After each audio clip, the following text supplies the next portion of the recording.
Good morning, my fellow yoga travelers. I'm mighty glad to be alive today. I hope that you are too.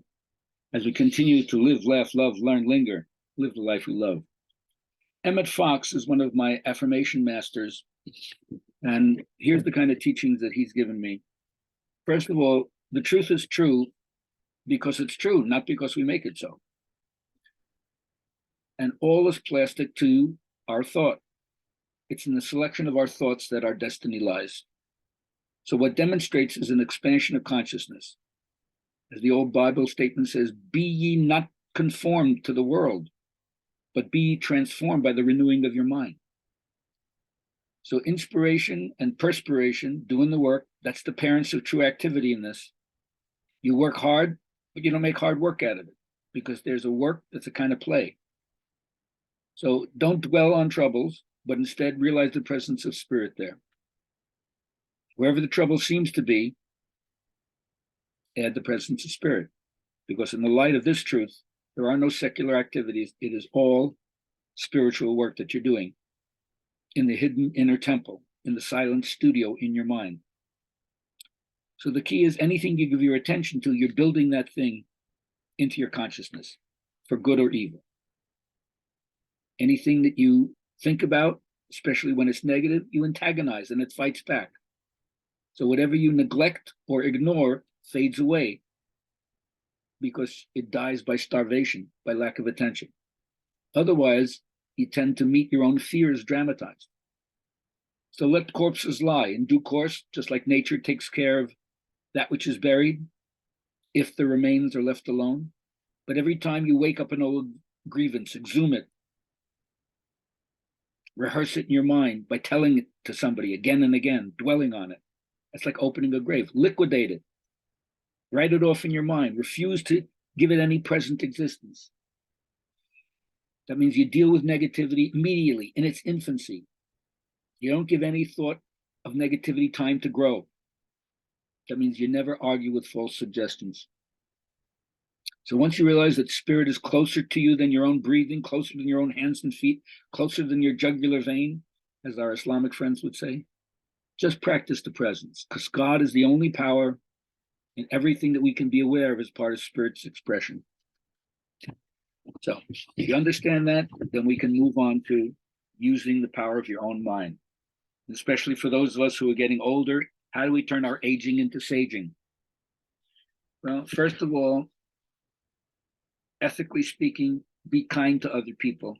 Let them have their crutches, just like we've had our crutches. When they don't need them so bad, they'll fall away. So when you work with other people, remember, correct yourself on the same principles you would correct others, and excuse others on the same principle you would be excused. Now, life is a mystery. I like to say life is a koan, totally insoluble at the rational level. And my favorite old statement from Emerson is life is a solution in hieroglyphics to the questions you would put, but it must be first lived as reality before it's apprehended as truth. So the reality that I'm living in is that science has demythologized and excised all spiritual elements out of religion. We don't believe in that magic anymore, but then we're stuck in a world that's one of disenchantment. So we no longer have found the axis mundi, the center to the cosmos. So there's what happens, what I call the collapse of the sacred canopy, the old teachings that used to protect us and give us a place where we belong. They don't exist anymore in the same way. For most of us, religion is something that's poetic and symbolic, not historical and literal. So all the old teachings had what they called plausibility structures, not provable in this world, but everybody buys into it. And then cultures can do fantastic things. So there's no more one way of looking at things. There's pluralistic society, certainly in our country. No one has a monopoly on the truth anymore. No one has one reality definition. And that's why I like yoga. It's an initiatory structure, which for the young people who don't understand old school teaching, a lot of that's been lost. But once you understand what they're trying to take you towards, then what I call the gym, the temple, and the university, right? You work out, you do a physical practice. You find the bodies, the issues are in the tissues, and you work on yourself. That's action, that's karma yoga. And you study what you're doing. That's the university part. You're self-reflecting on everything you're doing, every effort that you make. You pull back and you try to be aware of what was motivating me. How did that turn out? And measure every effort by its effect.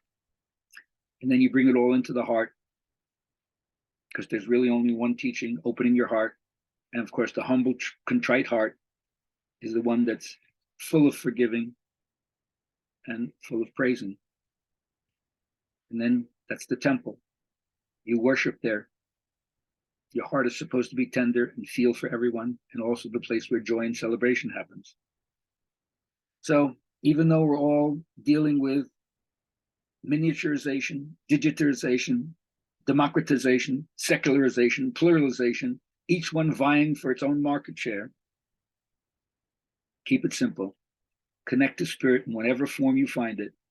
And remember, as Jason taught us, I'm the vine, ye the branches. Without me, you can do nothing. Find your way to connect.